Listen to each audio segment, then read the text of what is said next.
byiza nshuti bakunzi ba Rwanda 24 TV, twishimiye kongera kubana namwe. Aka kanya rero turi ku Ntare Cultural Center ni Nyanza, tugiye kuganira rero n'umutumirwa nk'uko musanzwe mubimenyereye. Njye mugiye kubana nawe nitwa Claude Muhirwa. Ikiganiro cyo cyitwa amahitamo yanjye. Ngiye gutangira rero muha ikaze. Mwitwa bande, muri bande muri rusange? Murakoze. Nitwa Esther Muhoza. Koko nk'uko mwabivuze turi kuri iyi nyubako ya Intare Cultural Center. Ndi hano nk'umuntu ushinzwe kuyimanaginga. Murakoze. Uri manager? Yego. Okay. Nk'uko rero murimo murabyumva, tugiye kuganira na Esther, akaba ari manager w'inyubako yitwa Intare Cultural Center mu karere ka Nyanza. Tugiye gutangira rero n'ubundi twibanda kuri wowe. Ikiganiro cyo cyitwa amahitamo yanjye. Esther, ubundi wigeze ugira amahitamo mu buzima bwawe? Yego. Iyo tuvuze ijambo ubundi amahitamo, wowe ushobora kuryumva nk'iki?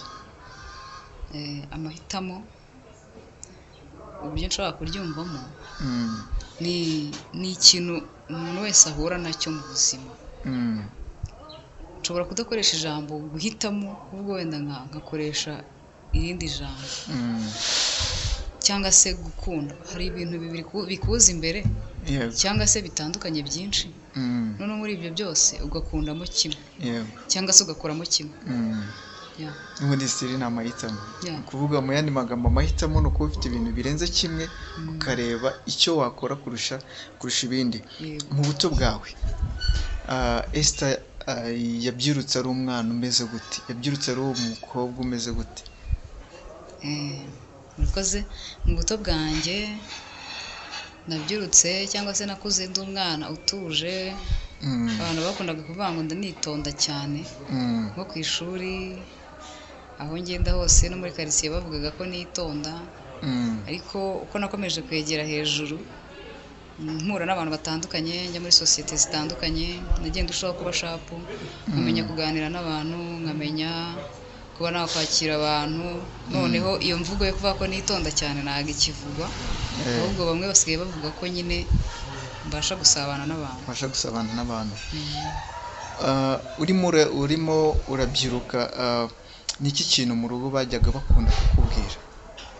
Hari ukuntu umubyeyi akubwira ati mwana wanjye, kino kintu ndagusabye witwararike cyangwa se ukora kino kintu. Wowe ku ruhande rwawe mu rugo, niki kintu uzi iyo byabaga ngombwa ko bakubwira, bakundaga kugarukaho mu buto bwawe? Cyane cyane tugiye nko ku mubyeyi nka papa, nko ku bintu bijyanye n'amasomo, yakundaga kumbwira cyane ngo mbyiteho. Nkiri hasi nko muri za primary kuzamura nyine, yakundaga kunshishikariza kwiga cyane, bituma nanjye mbikunda, ku rwego rw'uko natangiye kujya nsinda nyine numva nshaka kumuhesha ishema. Yego. Ubwo turimo turagenda tuzamuka gake gake. Noneho umaze kumenya ubwenge, ni ryari wamenye ko ufite amahitamo, cyangwa se ukwiriye gukora ikintu ariko ari wowe wakihitiyemo, atari kuvuga ngo hari undi muntu uwo ari we wese, ahubwo wowe? Murakoze. Ubundi igihe numva nanjye natangiye gutekereza ku kintu cyo guhitamo cyangwa se cy'amahitamo, ngiye muri high school, ngiye guhitamo option cyangwa se section yo kwiga. Kubera ko noneho nari ntangiye gutekereza ngo ibintu nziga bizangerekeza ku byo nzakora mu buzima busanzwe. Ntangira gutekereza ibintu biri ku isoko, natangira gutekereza ibintu nkunda, ariko hagati y'ibyo nkunda n'ibiri ku isoko ngashaka kubibaransa kugira ngo mpitemo. Yego, naho ngaho natangiye kugira iby'amahitamo cyane. Hari nk'ikintu ujya wibuka uvuga ngo kino kintu nagihisemo kingirira umumaro? Yego. Wasangiza abadukurikiye kuri Rwanda 24 TV niba mu by'ukuri, kuko abantu baba badukurikiye hari igihe uvuga ngo ntabwo nari nzi ko kino kintu umuntu yagihitamo kikamugirira umumaro, ugasanga hari undi muntu uzareba kino kiganiro cyangwa uri kudukurikira nonaha ugasanga bari kumubuza gukora ikintu runaka kandi mu by'ukuri hari undi muntu waba waragihisemo. Wowe nka Esther n'iki kintu wahisemo? murakoze cyane. Nkomereje aho narindi ku kijyanye no guhitamo ibyo kwiga cyangwa se ibyo gukora, yego, kariyeri, nagiye guhitamo icyo nziga, mpitamo tekinike. Mu by'ukuri ku muntu w'umukobwa byari ibintu nyine bitoroshye. Umuntu wese yazaga guca intege avuga ati wahisemo nabi, ibintu ntabwo uzabishobora, ugomba kureba sex ijyanye n'abakobwa bitavunanye. Ariko mbihitamo, kandi mu kubitamo kwanjye byangiriye akamaro. Nagiye nkora mu nganda zitandukanye, kuko nimba barashakaga abantu batandukanye, cyane cyane igitsina gore cyabaga kiri imbere, bahitaga baguhitamo kubera ko nk'umuntu wafashe initiative yo kwigirira icyizere kuri ubwo ukanatinyuka. Muri ya gahunda ya leta tutinyuka urashoboye. Yego. Uhitamo kwiga tekinike. Icyo gihe ko bavugaga ko umukobwa ugiye kwiga tekinike, no ku bahungu byaravugwaga, ariko si nko ku bakobwa ngo agiye kuba ikirara, noneho turamubuze burundu. Ibyo bintu wabyitwararitsemo gute ku buryo n'umwana w'umukobwa wadukurikira ubu ngubu akaba ashaka kuziga tekinike cyangwa se gukora imirimo igendanye na tekinike, ariko akaba hari abantu bamuca intege? Ugire n'icyo umubwira. Wowe ibyo bintu wabashije gukora balance yabyo gute? Ntabwo ari ibintu byari byoroshye mu by'ukuri, kubera ko byonyine n'abantu twiganaga baducaga intege. Wajya gusanga mu ishuri turi abakobwa 3, abandi bose ari abahungu. Ibyo rero byari ikintu kitoroshye, abahungu baduca intege, ariko kubw'icyo twashakaga, njye nize mfite numva noneho ntangiye kumva hari icyo nshaka. Icyo ushaka? Kuba rero hari ikintu nashakaga, byatumye nima amatwi ibintu byose abantu bambwira. Abansanze kuri tele ndi gukora stage, abansanze mu kazi ndi gukora, byageze aho noneho ahubwo mbishobora, mba proud yabyo. Umuntu wese umbonye nawe akabona ahubwo ko ari byiza, utangira kubigendera. Nta mirimo abantu bacibwa intege n'amagambo abantu bababwira, ibyo bababwira ngo wihitamo gutya, kuko buriya ntawe ubazi ikintu icyo kizakumarira. Niba ugikunda gikore. Yego, niba ugikunda gikore. Namwe rero mukomeje kudukurikira kuri Rwanda 24 TV, turimo turaganira na Esther, akaba ari manager w'inyubako yitwa Intare Cultural Center ibarizwa mu karere ka Nyanza. Turi mu kiganiro rero n'ubundi cyitwa amahitamo yanjye. Esther, usoreje ku ijambo rivuga ngo niba ugikunda gikore. Uyu munsi urubatse, ni iki kintu wabwira ababyeyi mu gihe abana babo bashaka kugira amahitamo y'ubuzima bwabo? Umubyeyi akwiriye kwitwara gute mu gihe umwana we ari mu gihe cyo kuba yagira amahitamo? Murakoze. Ikijyanye n'amahitamo, buriya abana bagira amahitamo menshi, kandi nibyo ababyeyi baba bagomba kuba hafi mu mahitamo yabo. Nko ku kijyanye n'ibyo biga, baba bagomba kubaba hafi bakabafasha. No ku bijyanye no guhitamo inshuti cyangwa se ibigare bagendamo, ababyeyi bagomba kubafasha guhitamo neza. Ariko hari igihe nyine ababyeyi nabo barengera, ugasanga umwana hari ibintu abona bimufitiye inyungu, akagerageza kubikumvisha, kandi wenda nta muco byishe, umuco nyarwanda bitawangije, ariko nawe ukashaka kumuhatiriza ikindi kintu umuhatirije akakijyamo atagikunda, atanacyumva. Hanyuma rero ikiza kuvamo aho ngaho ni uko icyo kintu kijyamo kubwo kukumvira, ariko nyuma iyo abonye uburyo akivamo, cyangwa se ugasanga byamuteye trauma, n'ibyo yari buzagereho we ku giti cye ntabigereho. Bivuze ko ababyeyi bakwiriye gufasha abana babo mu guhitamo, ariko bakirinda noneho kurengera. Twaganiraga kuri wowe, uyu munsi wa none uri hano ku Ntare Cultural Center. Ubundi hano ku Ntare, abantu benshi bumvishe Intare bahita bumva cyane cyane mu mujyi wa Kigali. cyangwa se bakumva arena bakumva beka arena. Uyu munsi wa none iyo umuntu yumvishe ngo Intare Cultural Center, ku muntu yumvishe bwa mbere cyangwa se udasanzwe ayizi, wayimusobanurira gute? Intare, mbere yuko tugera ku Intare Cultural Center, Intare ni ikintu cyagutse. Intare Investment Limited ubundi niyo ihagarariye ibyo byose, ariko dufite amashami menshi atandukanye. Dufitemo Intare ya hano i Nyanza ariyo yitwa Intare Cultural Center. Dufite Intare ya Rubavu iyo bita Kivu Arena. Dufite Intare Huye iyo bita Business Center, Huye Business Center. Dufite n'izindi zitandukanye mu bice bitandukanye.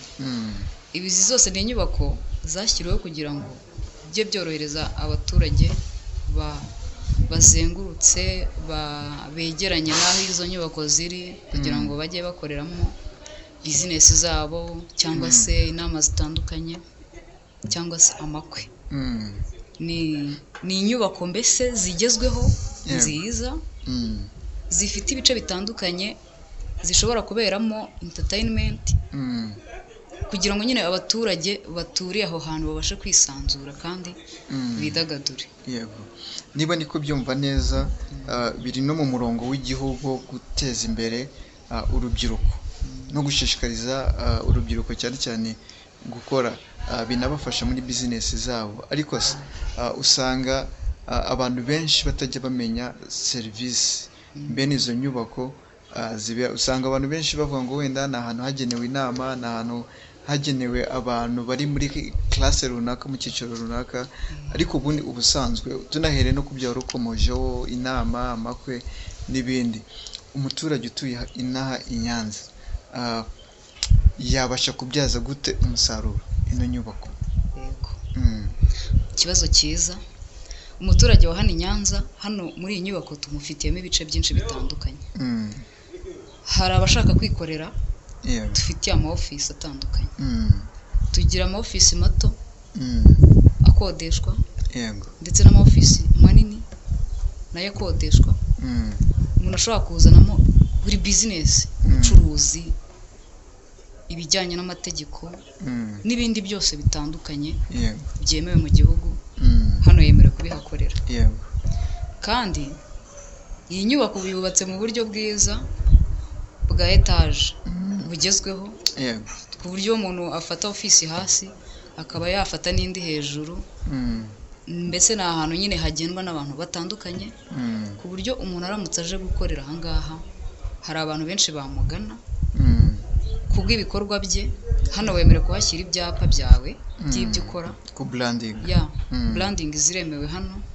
Dufitemo akabari cyangwa se resto bar kagenewe umushoramari uwo ari we wese waba yumva nyine ashaka gushyiramo ibikorwa bye, araza tukavugana. Ntabwo nyine ibiciro biri hejuru, kubera ko tukiri no gutangira, biba bisa nkaho dukeneye abakiriya cyane. Araza tukamuha ku giciro gitoya, hanyuma akahakorera ibikorwa bye, resto bar, akakira abakiriya. Dufite intebe, dufite buri bikoresho byose hano biba bihari, urabihasanga. Ikindi dufitemo igice cyo hasi cyagenewe gym. Abaturage ba hano bahazengurutse abenshi ntibabizi, ariko iyo gym ishobora gufasha buri muntu wese. Ndetse dufisemo n'ikindi kitari gym gusa. Ibyo byose ni ibyita ku buzima myiza y'umuturage, ku mibereho myiza y'umuturage. Ariko hari n'ikindi, hari ikindi bita physiotherapy. Hari abantu benshi barwaye bafite ibibazo imitsi za rubagimpande. Yego, hano naho dufite icyumba cyagenewe ibyo ngibyo. Abantu bose rero bashobora kuza aha ngaha baje kubikoresha, cyangwa se baje no gufata icyumba cyo kubikoreramo n'ibindi byinshi bitandukanye. Ukomoje kuri ibyo, wenda ibyumba byo kuba byakorerwamo wenda nk'ama office cyangwa se ibindi bintu bigiye bitandukanye. Ariko ku urubyiruko ntabwo rutana cyane cyane n'imikino n'imyidagaduro. Imikino wenda wakomoje kuri gym, bakora siporo, ariko ku myidagaduro urubyiruko ruri mu karere ka Nyanza cyangwa se n'undi waba uri mu kandi karere cyangwa se mu gihugu ariho hose avuga ngo hari igikorwa ngiye gukorera mu karere ka Nyanza cyerekeranye n'imyidagaduro, byorohereza iki mbene abo bantu abaturage? Ese umuntu ashobora kuza nyine akenjoyinga ku buryo avuga ngo ngiye kuzana umusitari runaka? cyane rwose. Ahangaha mu minsi yashize bikunda kubaho cyane ku mpera z'umwaka, urubyiruko turarufasha cyane. Urubyiruko rukeneye gukorera ahangaha kubera ko ni abantu bakiri gutera imbere, ni abantu bakeneye gufashwa. Baraza hano tukabaha sale, tukabaha aho gukorera ku giciro gito cyane, ntabwo tubahera nk'abandi bantu gusa bisanzwe. Ibyo ngibyo rero bisa nk'aho ari inyungu kuri bo ndetse no ku gihugu cyacu, kuko urubyiruko nirubona ahantu ruzajya rujya rukidagadura rukisanzura, niho rugaragariza impano zabo, niho bagaragariza ibyo bashoboye. Rero nko mu kintu dukora twebwe, natwe iyo nkunga turayibatera, tukabagabanyiriza igiciro, bakaza bakatugana kandi bagakora. Ya mahirwe urubyiruko rubundi ruba rugenewe, namwe mubafasha kugera kuri izo nzozi zabo cyane. Usanga iyo uri hano muri Nyanza, akenshi buri muturage akunda kuvuga ngo ngeza kuri FPR, wamubwira kuri FPR ukahita usanga ni ku ntare. Ibyo bintu mubihuza gute? Ubundi umuturage we ntabwo amurenganya, ariko ubundi izi nyubako zose n'ubundi ni inyubako za FPR, ariko izi nyubako zaragijwe intare. Intare ifite inshingano yo kumanaginga ndetse no kwita kuri buri kintu cyose cy'izi nyubako kugira ngo zibashe kugumana ubuziranenge bwazo ndetse n'ibikoresho bizigize, ndetse mbese ni no kuzirinda kugira ngo hatagira ibintu bitemewe byazikorerwamo, kuko ari inyubako z'umuryango, twavuga ko ari inyubako z'abaturage. Niyo mpamvu buri muturage ahita avuga ngo ngeza kuri FPR. Yego, menya ni naryo zina rizwi cyane muri kano karere ka Nyanza. Tugiye kugana ku musozo, ndakugarukaho. Tumaze kukumva igice noneho cy'ahantu uri nka manager wa Inale Cultural Center, ariko ubundi nawe mu gihe umaze wenda mu byo haba mu byo wanyuzemo no mu byo ukora uyu munsi wa none, n'iki kintu wishimira uvuga ngo wenda hari experience, hari icyo nungutse muri kano kanya? Ni byinshi nishimira, ari na byinshi maze kunguka, maze kungukira muri sosiyete zitandukanye nagiye nyuramo. Ariko ikintu gikomeye gisa nkaho gihatse ibindi, maze kujya muri domaine zitandukanye, kuko nagiye muri technical team, noneho nza no muri ibi ngibi bimeze nk'ibya hospitality, ikintu bita communication. Ni ikintu nungutse ntari nzi ko gikenewe muri buno buzima, buriya mu ngeri zose z'imirimo, itumanaho cyangwa se kuba waganira n'abantu muri kumwe mu kumvikana, ni ikintu nungutse gikora muri business zose, kandi nibyo bintu bimfasha, nibyo bintu byafasha buri munyarwanda wese. Communication ni ikintu cya mbere cyitabwaho, kandi umuntu amenya atinze, ariko iyo akimenye kibasha kumufasha. Iyo umuntu akimenye kibasha kumufasha. K'urubyiruko noneho, ni izihe nama wagira urubyiruko, by'umwihariko abana b'abakobwa batekereza imishinga igiye itandukanye, batekereza kugira amahitamo agiye atandukanye, cyane cyane ko n'ibishuko hano hanze ni byinshi? Umwana w'umukobwa akwiriye gukora amahitamo ye ashingiye ku ki, cyangwa agendeye ku ki? Murakoze cyane. Ubundi amahitamo ni ikintu kigoye, kandi ukora rimwe wenda ukaba utazongera kubona ayo mahitamo, ukaba watsinda cyangwa ugatsindwa kubw'amahitamo. Ariko ku kijyanye cyane cyane ku bakobwa bashaka kwiteza imbere, bashaka kugira ibyo bageraho, ikintu cya mbere ni ugutekereza, kugira ibitekerezo byo kwigira. Iyo ufite ibitekerezo byo kwigira nta muntu ushobora kugukura mu murongo wawe, kuko abakobwa benshi bakurwa mu murongo no kuba bumva hari ikintu bakeneye ku wundi muntu. Yego. Kandi mu gihe wumva ko hari ikintu ukeneye ku wundi muntu, nawe nta ntambwe uzatera. Mu gihe utekereza ko ku ntambwe ufite ushobora kuzitera, maze ibindi bikazaza bisanga hari aho ugeze, ibyo biragufasha cyane kuruta gutegereza ko hagira undi muntu ukora ikintu kugira ngo nawe ugire icyo ugeraho. Rero nicyo kintu cya mbere, kumva ufite ibitekerezo cyangwa se mindset yo kwigira. Ibintu byose urabishobora, ibintu byose urabikora, ibyanze bikanga ugakomeza ibindi, ntucike intege. Ugakomeza ibindi kandi ntucike intege. Noneho ubutumwa muri rusange ushobora kugenera abakurikiye Rwanda 24 TV, abakurikiye ikiganiro amahitamo yanjye, ni ubuhe butumwa watanga muri rusange? Murakoze cyane. Iki kiganiro amahitamo bisa nkaho ni ikiganiro cyiza, ni ikiganiro gifasha abantu batandukanye, kuko amahitamo ni ibintu duhora duhura nabyo buri munsi. Bityo rero kuri buri ntambwe yose umuntu atera, ajya atekereza ko amahirwe aza rimwe, bizamufasha ko amahitamo akora uwo munsi amugirira akamaro. Kandi amahitamo ugize uyu munsi niyo agena ejo hazaza hawe.